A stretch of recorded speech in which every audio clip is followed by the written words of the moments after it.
are back. We are back with another episode of the Next Goal Wins podcast, ladies and gentlemen. Joe, which episode is this? 1,287. Haha, no, it's not. Right. What are we at, 48? 49? 49, actually. I believe this is 49, which 49. You guys know I like my numbers. That means we're one away, George. We're one away from, what is it, 50. I was going to say we're one away from being 50 away from 100. Wow. You guys are so good at math. Math, baby. Siena Heights University. NAI education. Hey, let's go, no baby. No shout-outs. Anyway, what do you mean no shout-outs? Not for you. Not for... Wait, I'm not allowed to have a shout-out today just because? You can't give a shout-out to your college. No, we're not doing that. Why not? They got to pay big bucks for you to give them a shout-out. Do you guys have any shout-outs? No? Joe? Yeah. You know, I'm going to shout out all of my friends from college. It's August. We have a running challenge going on. So shout out to the Siena Heights soccer crew. All right. Georgie, I'm very disappointed that you once again have no shout outs.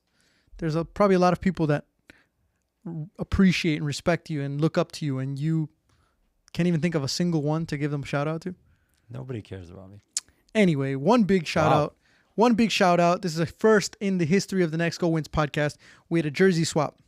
We went to go watch Manchester City versus Chelsea, and we met a fan there, a loyal subscriber, Alex Bueller from Cincinnati.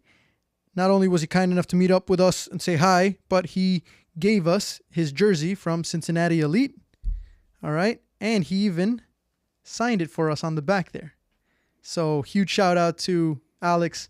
It was fun meeting you and your grandpa, and I know your dad listens to the podcast as well.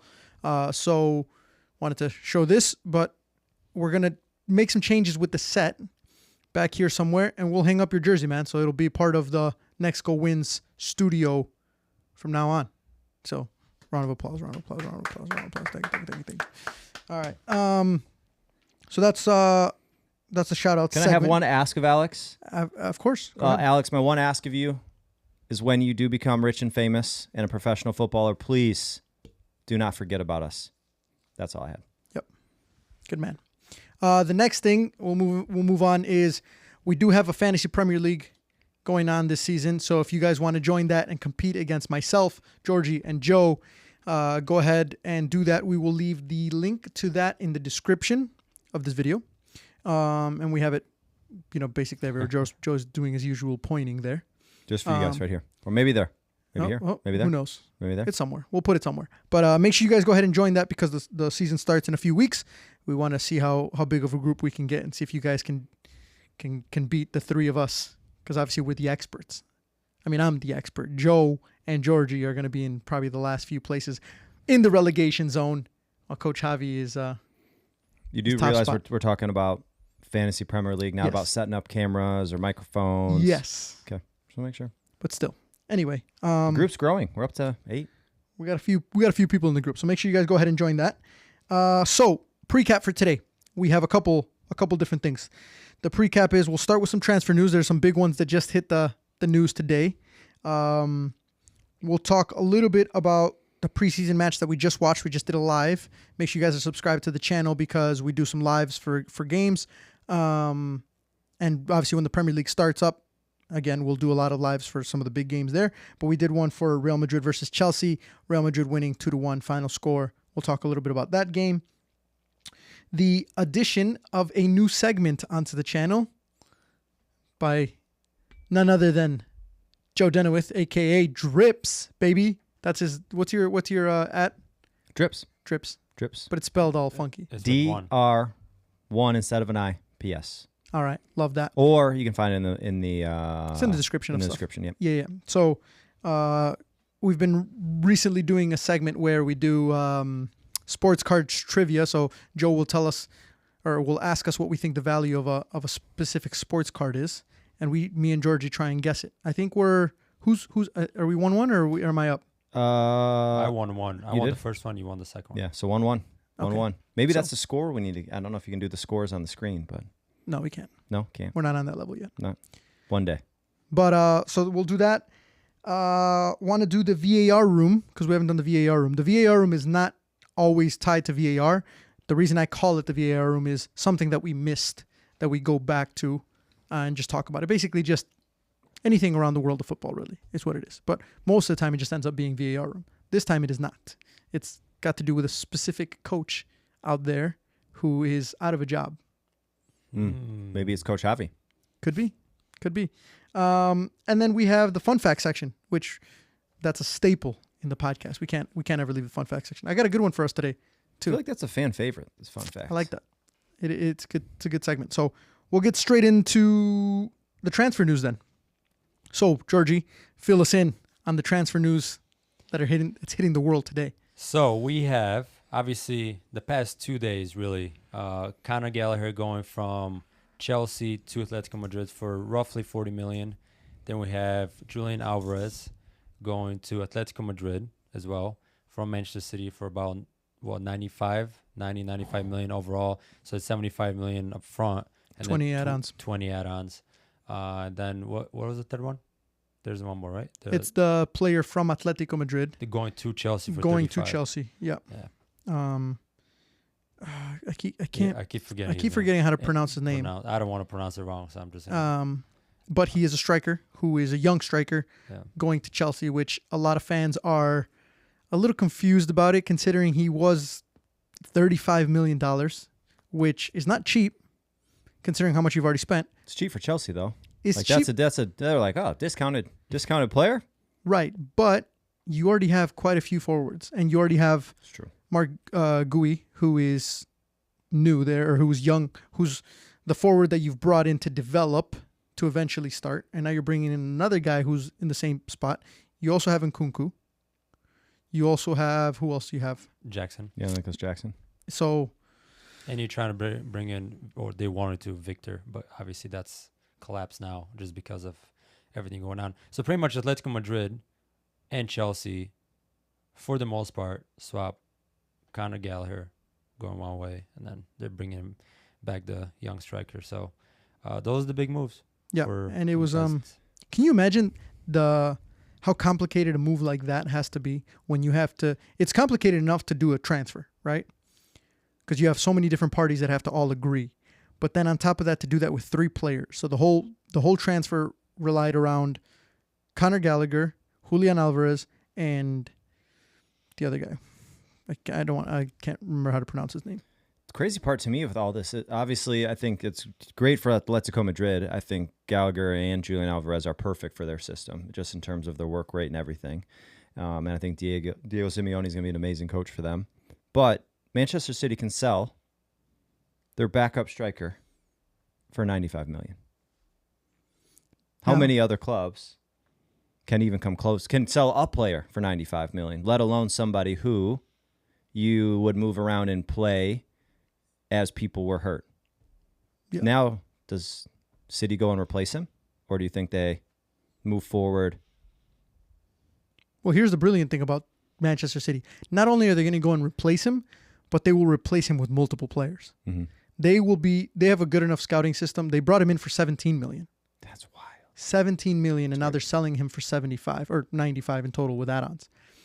So you think that money is going to be used for a couple different positions, and they're going to be able to get someone who in the future is going to be just as good quality to back up Erling Haaland. Now, the problem with Manchester City is they kind of have to act fast because Haaland does have a bit of an injury, a long list of injuries over his recent years.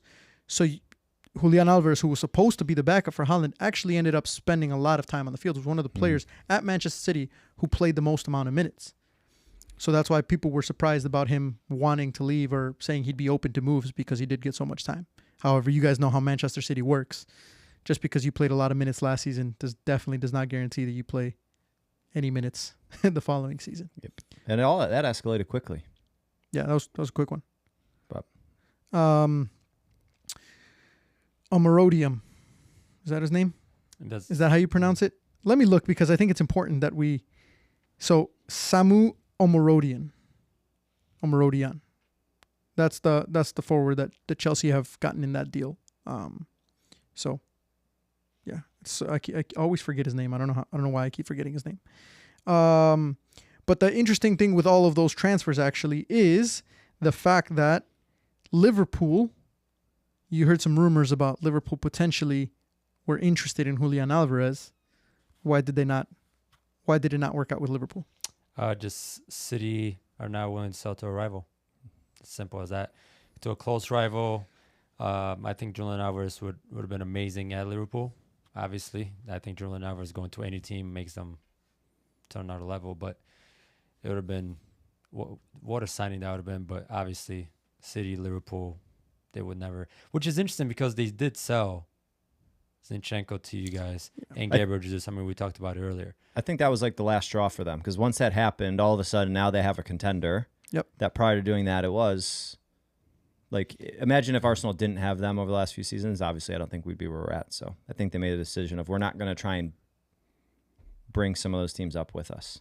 Yeah. I also think Manchester City sold them to Arsenal because Arsenal, when they sold them, were not title contenders, and because they were selling players who weren't going to play very many minutes. Different from Julian Alvarez, because Julian Alvarez was actually going to play a lot of minutes. He's a very effective player for Manchester City. But they sold him to Arsenal thinking like these guys are kind of like Zinchenko's never going to really break into the team, and Gabriel Jesus is not the finisher that we really need. But they realized that even those players, selling them to a club like Arsenal, making them title contenders, they're like, imagine if we sold Julian Alvarez to a Liverpool. Yeah. So it could be very, wouldn't be the smartest move.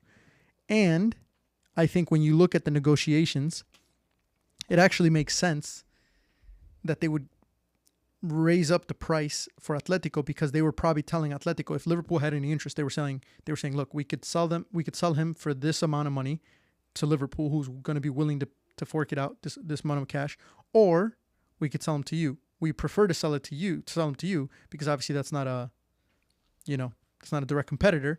So I think that probably raised the price for Atletico as well, knowing that a few other clubs were interested in him.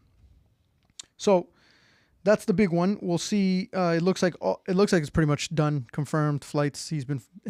Conor Gallagher have already flown out. Julian Alvarez, I watched the video of obviously the inside Manchester City training or whatever, and all of them are returning. Obviously, he's not in the video because he didn't go back. It's a done deal. So It's a done deal. The other one is we talked about this a little bit. Is Victor Osimhen, who is no longer going to be going to Chelsea, or is no longer Chelsea's no longer pursuing him. However, Napoli has made it clear that they want him out, or that he needs to look somewhere else. He's made it clear he doesn't want to stay at Napoli. Which club, if any, in the Premier League has the highest chance of signing him, and also he would fit into their system the best? I mean, system-wise, obviously you guys would be up there, but I just don't see you guys paying so much money just to bring him in on top of his wages. Like, I just don't.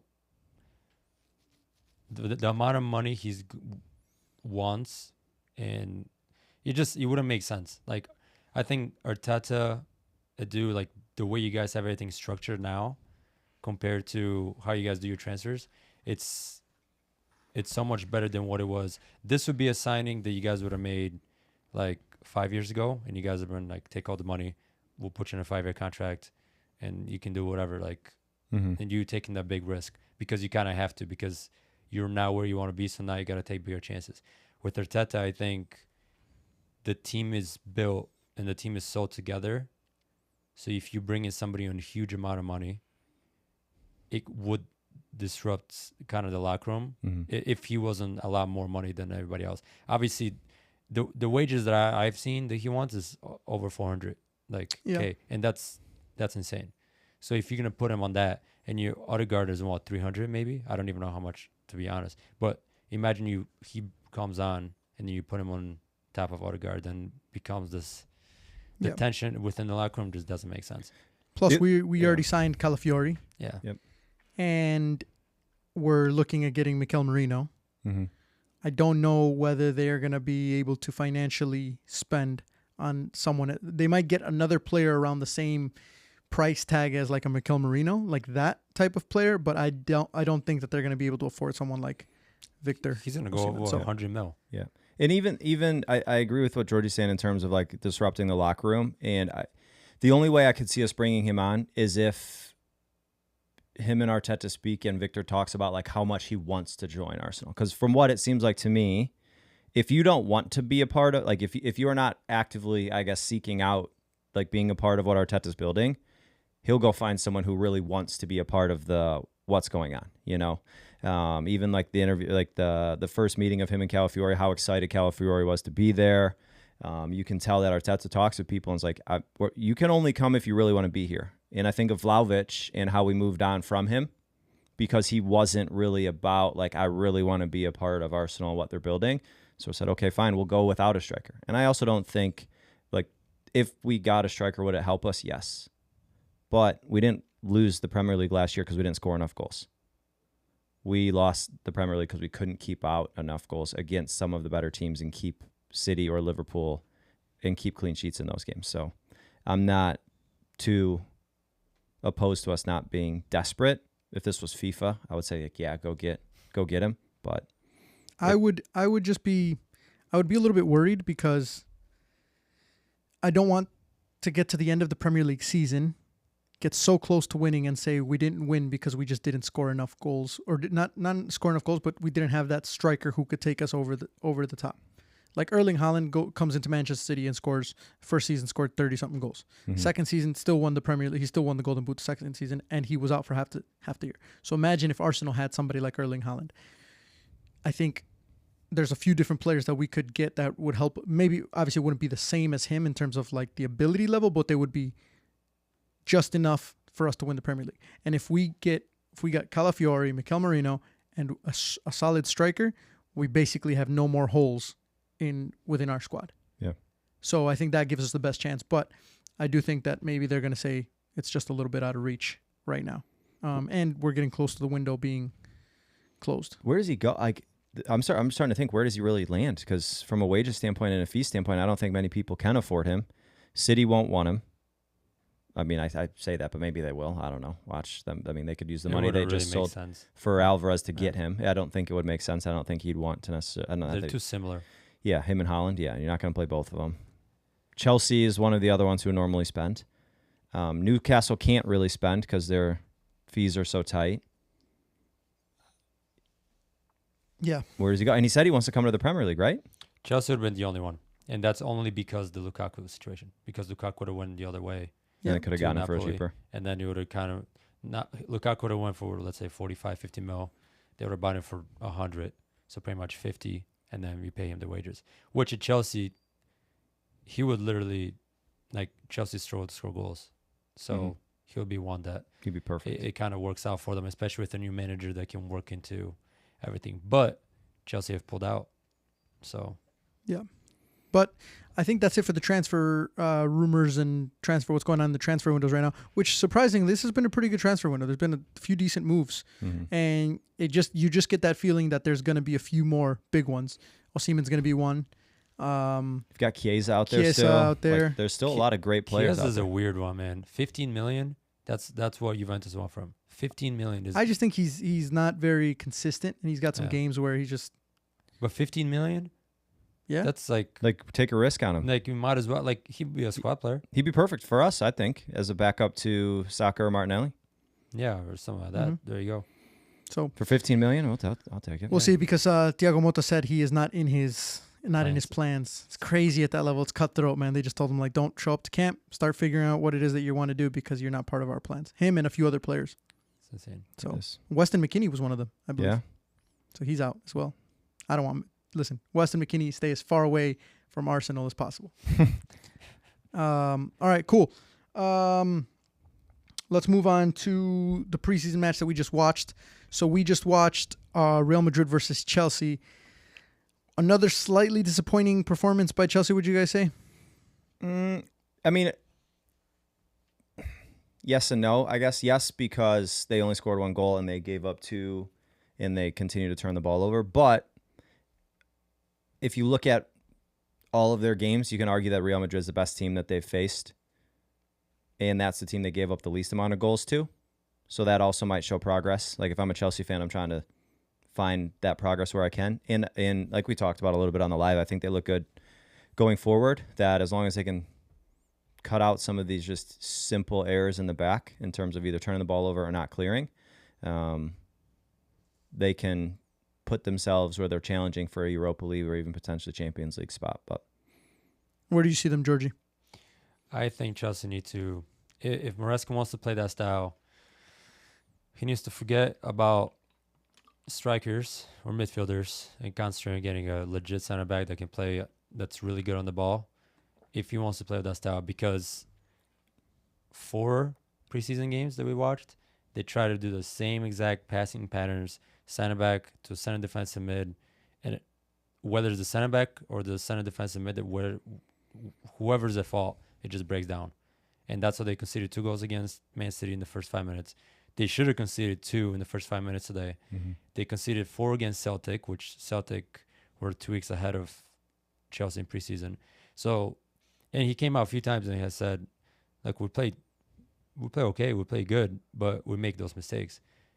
And it's okay to say that for the first, second, third game, but when it's the whole entire preseason, you're talking about the same exact mistake that keeps happening. I would be somewhat alarmed because that situation is not getting better. We can talk about going attacking wise, getting numbers forward. They look good on the ball when they're attacking with numbers. They create chances, but if you can't defend and you don't have the passion, the motivation to track runners and to care about defending and to want to defend. I mean, we watched Enzo just jog back after he got split 2-3 times. We watched Caicedo came on, loses the ball in the midfield. Mudryk comes on, non-existent. Those are the same players that we knew from last year would have a lot of pressure on them. And it's not like they're coming in excited with a new coach. Usually when a new coach comes in, you're kind of like, okay, I'm going to pick it up. I'm going to play better. I'm going to cut off my mistakes.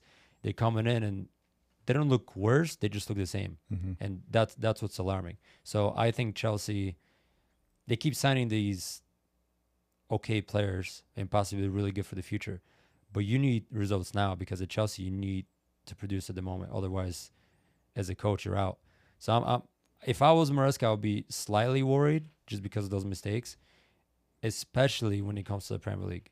Because these preseason games, a lot of the teams might not care as much in terms of pressing and doing all that. Once the Premier League starts, all teams are going all out because every single point counts. And that's when you're going to see high press, especially if teams watch Chelsea in the preseason, they're like, we're high pressing. Mm-hmm. There's a mistake in one of those players. And I know we can get under their skin. We can get them to make a mistake. One mistake, first 5 minutes, you go down. And in the Premier League, it's already tough enough. So I'll be slightly worried. I would like, if I was Chelsea, if I was a Chelsea fan, I don't think my center backs are good enough on the ball. And that's something I would want to figure out. I do like the Dewsbury Hall signing. I think he's going to be one of the better players. I do not like the Conor Gallagher leaving because if you're going to play similar to what we saw the past 2 games, then he would have been just fine in the system. The first few games where they had the inverted players coming in, doing all that, that's a bit different because he doesn't suit his style. But especially the Man City game, he would have been just fine in that. So I think if you look at it from, like you said, from a tactical perspective of if I'm another coach in the Premier League, it's a very simple solution. You press them in the midfield, you force the ball, you let the center backs play into the midfielders, and as soon as the midfielders get the ball, you step. And you step with enough numbers, you're going to win the ball, you're going to pick their pocket, and you're going to have way more numbers than them on the counter attack. And it's 1 or 2 passes, and the ball's in the back of the net. I don't want to sound petty, but it's crazy how much details come into play. And they've been playing this preseason tour in the United States where the grass and the pitch has not been the same quality as they're going to have over there. And you can tell that the ball's just a little bit slower. And I wonder if a few of those mistakes and a few of those goals that they got scored on would have been avoided had they played on a faster pitch that was a little bit more wet. So I don't want to say that's the reason because I ultimately still think that they just don't have a true 6 in there who's just good enough. Like if they had somebody like Busquets, I think they would be very good because they'd have somebody who is never going to lose the ball, is going to break the line of pressure and play it into that front line. And once you play it into that front line, you're very dangerous because you have a lot of numbers. But the problem is they might be able to do that a few times during the game, but they're also going to lose it a few times in the game. And that's going to be a problem for Chelsea. How However, I do think the balance of their preseason schedule has been pretty good. They've played against some easier teams, America, Celtic. I know they didn't win, but Wrexham. Mm-hmm. But then you also played against Manchester City and Real Madrid. So you can argue are the two best teams in the world right now. So I think it might be slightly misleading as well going into the Premier League season because they did play against two of the best teams in the world, if not the best teams in the world. But I know as a Chelsea fan, you're probably a little bit worried. You're probably a little bit excited, but definitely a little bit worried about where you guys are at right now. All right, cool. So we will keep you guys up to date with all the preseason matches. There's going to still be a few going into the Premier League season, but everybody seems to be heading back to England now to start training back at their home grounds. But we'll keep you guys up to date tomorrow. By the time you guys are watching this, or maybe some of you guys, it's already too late. We will be Georgie and I will be doing a live, right, Georgie? Yep. Arsenal, Bayer Leverkusen, 1 p.m. Eastern time. Bayern never losing. We'll be there. We'll be here doing a live. So make sure you guys follow along for the live that we'll be doing by the time you guys watch this video, and by the time it's up, it's just going to be a few hours before that live. But we'll be here trying to crank out the content. Cool. So let's move on into the sports card segment. Joe? Ooh, that's me. This is one of my favorite segments. Dun, dun, dun, dun, dun. Just give us once again just a little brief history of this segment. Yeah, so I do collect sports cards, primarily soccer cards, and we've started a segment where I just name two players, and Georgie and Javi have to pick and guess, I guess I should say, what the highest selling soccer card of that player sold for. They have to guess the price. So as you watch along, throw it in the comments, see if you can get it right. We are going to start with Georgie's favorite player of all time. Emil Heskey. The one and only. Andy Carroll. Steven Gerrard. Oof. Highest card? Highest card sold for what? Georgie Chomakov. All right, this is a tough one because because you have emotional attachment to this? that too, but he's also the best midfielder of all time. And debatable. And he played, and the cards weren't as popular back then. Yeah, but cards are popular now. Don't look at me and start fishing for hints here, buddy. Vintage is always popular, Georgie. People will go back and look at these. Keep in mind, Roberto Carlos was much more valuable than Darwin Núñez. Yeah.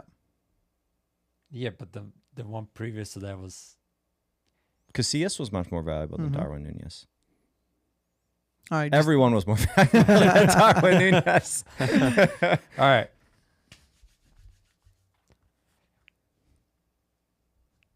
$8,000. Okay. Oof, 8,000. Seems a little high. I'm gonna go $7,426. Okay. The answer he is? did make 5 digits, $10,080. Wow, $10,000 Wow. for a Stevie G card. For Stevie G. Okay, but remind Georgie's me. happy about that. So Georgie was closer. Wait, yeah. So you win 2-1. You take the lead. Of course, Stevie G is my guy, man. We know. Just makes sense. But remind us again. What? Well, I don't know if you remember. What was Casillas? 11,000? No, 7, 13. I think. No, he was like 7 or 8. Yeah. Okay. But this is the highest one that Joe said on the channel so far. No. There was one for. Or wasn't there one for 13,000? Yeah, maybe? there was one for 13. That's what I was. That's the one. Yeah, that was the thinking highest card ever. I think didn't you ask us what the highest card ever was? No. I'm pretty sure you did. The first time we did it, there was a card for 13K that we talked about. Who did we do the first time? Who was it? See, that's what I was thinking. I can't remember. I can't remember. But anyway, that's a pretty good valuation for Stevie G. I like that. 10K. 10,000. You guys You ready gotta for this say next one? Okay. Because we had a debate. Yeah. We had a debate, and it was the talk of the time when we were in David Columbus. Beckham. Here we go. Who's better? David Beckham, Stevie G. David Beckham, Stevie G. So it felt right to pick those two for this All episode. right, let's see it. Beckham So will be high. David Beckham, card He's got a sold brand. for Yeah. He's got a brand. how much? Javi. The highest David Beckham card ever sold, I'm going to say, is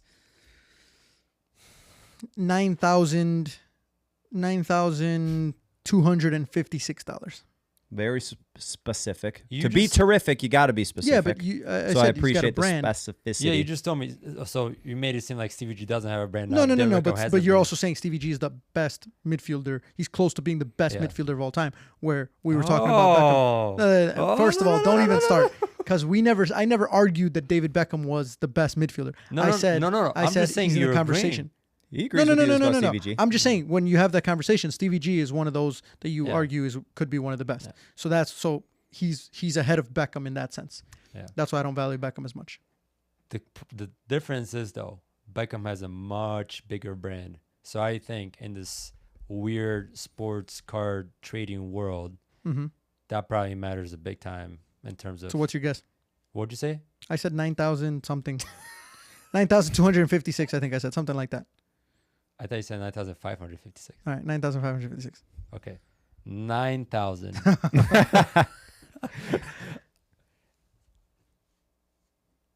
999. What? $999? No, 9,999. You both were not anywhere in the ballpark. Wow. $1.2 million. $1.2 million. You need to check up on your facts because you told us the highest card was 13,000 2 weeks ago. No, I didn't say the highest soccer card ever. There's no chance I said that. No, not. I don't think. I think it was for that certain player, and I forgot For who that the player certain was. player, Okay. yeah, and I forget who it was. So wait, but 1 point what? 2 million. 1.2 million Who the? Well, he bought it himself. at auction, Makes setting a sense. new record for the highest price ever paid for a soccer card, Okay, so he does have the record then, or he's got the according highest. to Copilot. Okay. As of today. Okay. So David Beckham. technically, That's got to put him in the top 20 midfielders of all time then, right? No, hell no. Get the F. So I win. you won both, yeah. 3-1 lead, You baby. don't win the last one. What? The Beckham He one, was nobody only won. off by like Nobody- he was only off Nobody by won the $1 million. Beckham one. Nobody won the Beckham one. What? What do you mean? Nobody won the It's Beckham the one. rules. Do I Nobody make the won. rules? He was closer. I Yeah. make the All rules right. here Okay, so yeah, Joe 3 makes the rules. All right, fair enough. to 1. That's fair. Sorry, Well, Javi. we need. The rules are rules. We do I'll need come to back. go back to the first one because I I'm gonna do my remember research. 13,000 something. I'll start saving. I'll start we'll look saving. at it afterwards. Yeah. Start saving them for you. All right.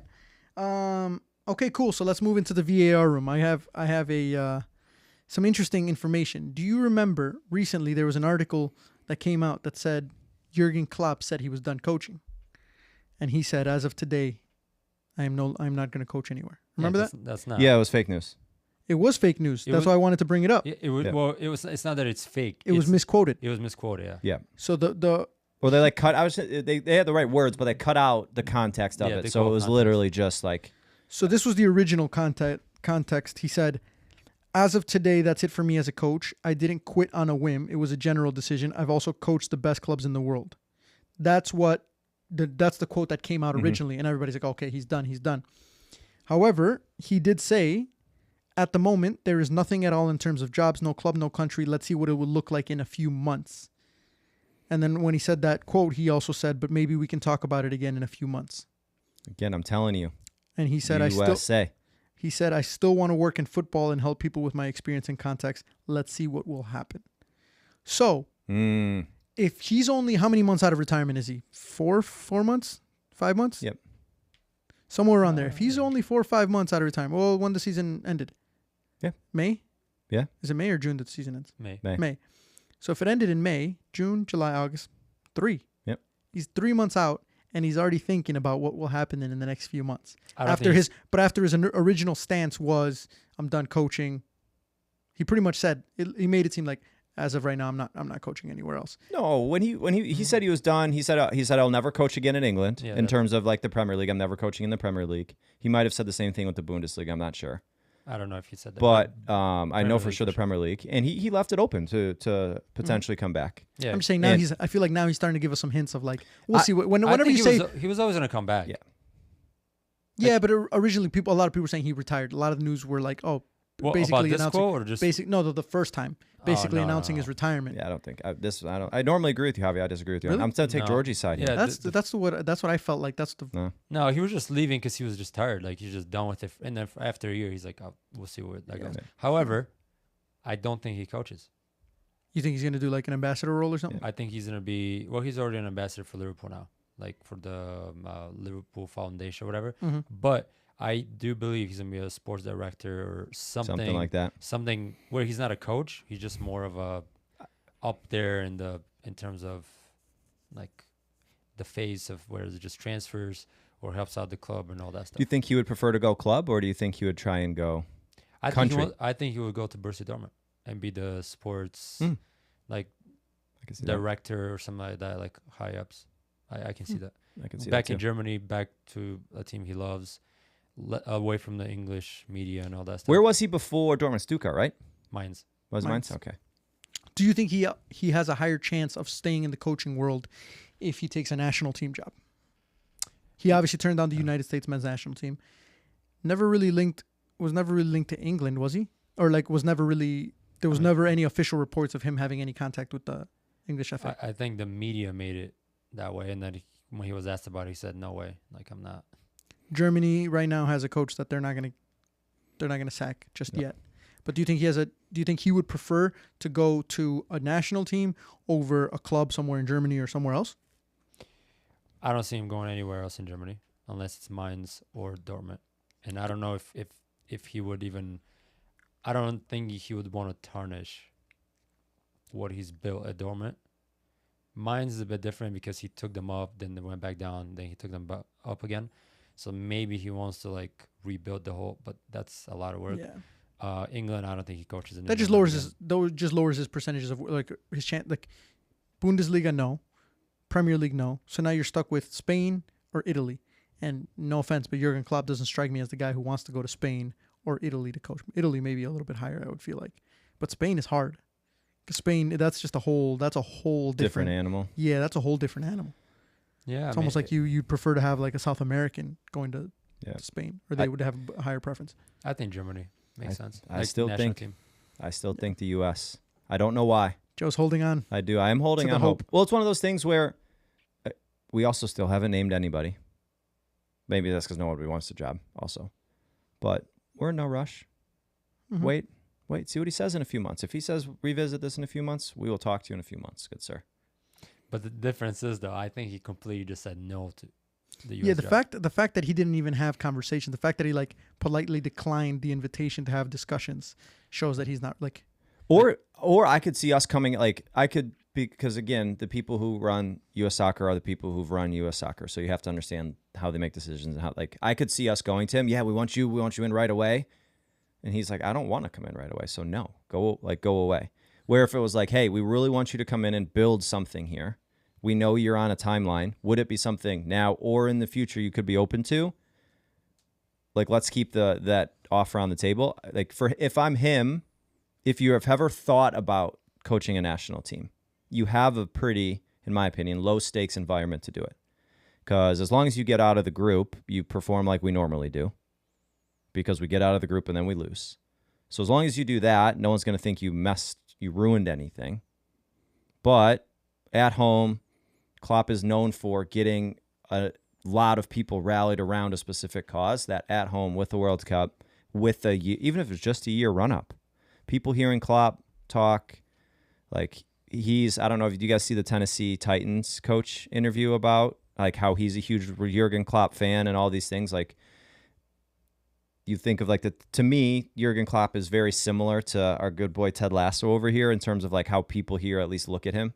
Like just because of how he acts, he's a very down to earth person, talks about building like great relationships. I could see him wanting to be a part of that if all of the situations are right.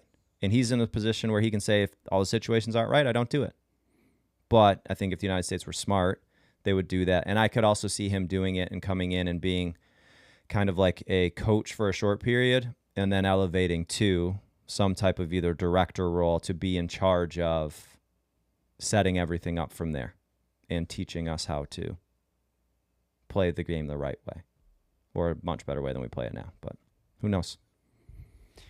Yeah, I mean, Interesting. Please, Klopp, if you're here, please. If Jurgen Klopp takes over the U.S. job, I might actually start watching the U.S.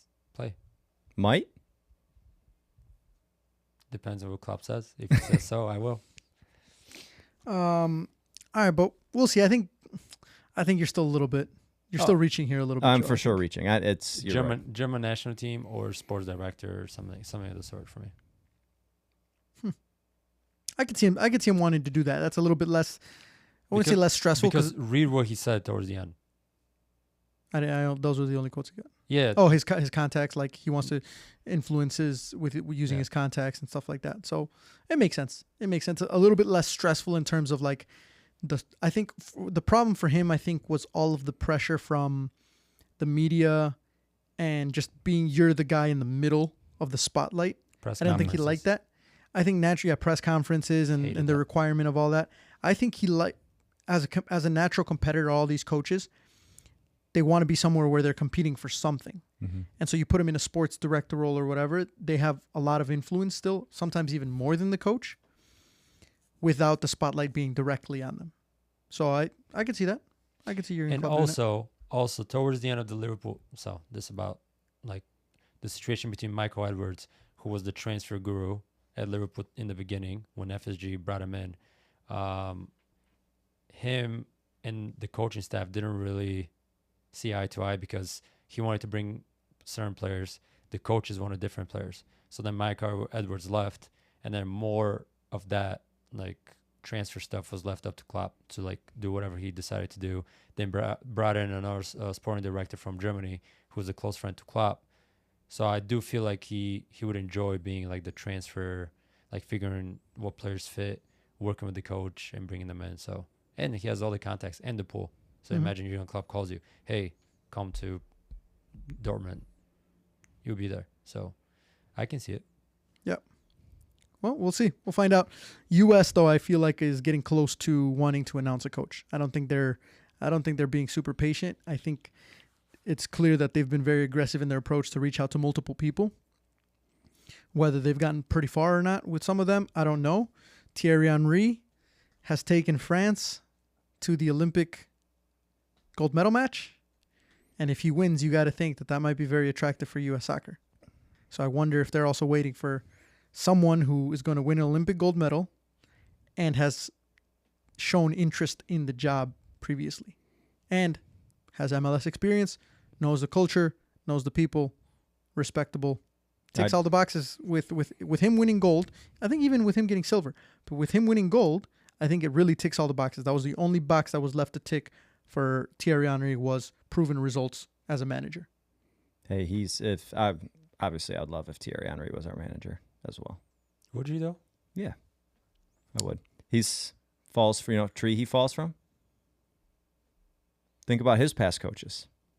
Pep Guardiola, Arsene Wenger. He comes from a good line of coaches that it's really cool just to start seeing all of these ex-players who had a lot of great coaches in their career go down this path. And I think he took him some time to figure out how to communicate certain things and do certain things, but I think it's working pretty well.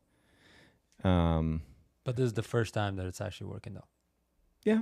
There always got to be, but you also think about there's the always got to be a first time, yeah. I mean, Monaco, he lasted, 5 months? 3 months? 4 months? Okay. That was weird. Montreal, very similar. Yeah, but MLS, it's hard to judge MLS because Yeah, I don't think anybody can come into an MLS team and be consistently good.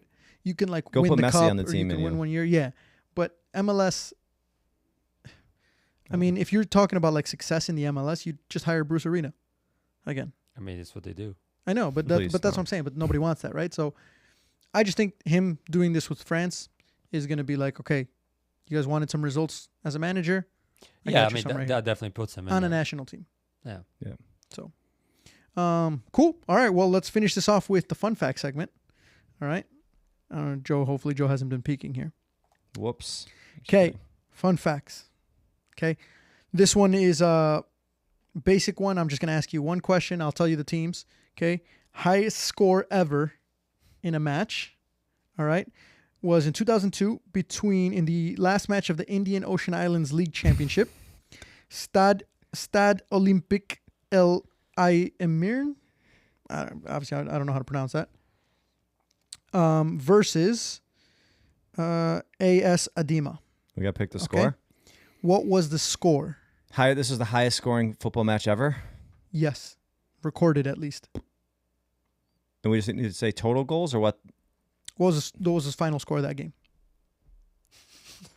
Have fun, Joe. 15-11. Ever? Seems a little low to me, don't you think? 26 goals? Yeah, but there's teams that have scored 26 have won 26 to 0 against. They have? Low team. You lost. Sorry, I didn't mean to kill your hope of getting this right. Georgie. I'm going to say 42 Oof. to 11. All right. 42 to 11. You sure you're watching the right sport, buddy? I am. All right. The correct answer. By the way, I just saw a friendly that was 38 to 1. Okay. So I'm assuming the other teams. So I'm more. assuming I'm closest because I didn't go over, and I win. I didn't say he didn't go over, Joe. Did I? You're right. Well, you All right. did because you told him it's No. scoring. He didn't No. say. He didn't say I went No. over. He didn't say I went I'm just over. He giving you just guys- I'm just giving you a shit. insinuated I went 'Kay. over. The final score in that match was 149 to 0. 149 to 0. Doesn't even make sense. I will explain it. Every goal counted for 15. Was there a Stade 3-point line? Olympique made all 149 shots into their own goal as part of a protest for the refereeing decisions. So think about that. They just Can you kick off imagine goal, that? kick off goal, kick off. What a waste of So everyone's time. They went and they scored 149 goals into their own goal because they were protesting.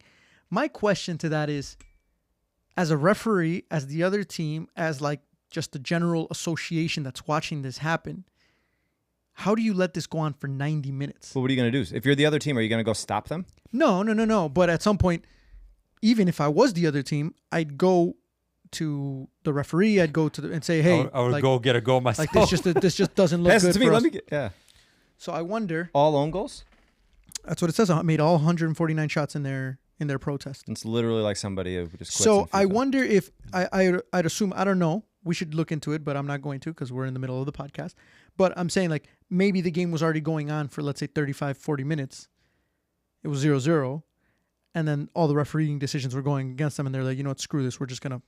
Because I don't think if they're It's protesting 0-0? against the referee, I don't Yeah, think they right. just started the game. I don't think they just started the game and just started scoring 149 goals. And that lasted for 90 minutes. But I also have to think 140. I guess if you're only scoring on your own goal, that only takes 10 seconds. So you could do that really, You could really just do that fast. as many times as you want. But But so weird. Why not start at 150? Why have 149? It was. They I, ran out I of want to go time. look at the scoreline. Like, was it the same person that got 149 own goals, It must have or been did the they goalkeeper share for the the most part. wealth?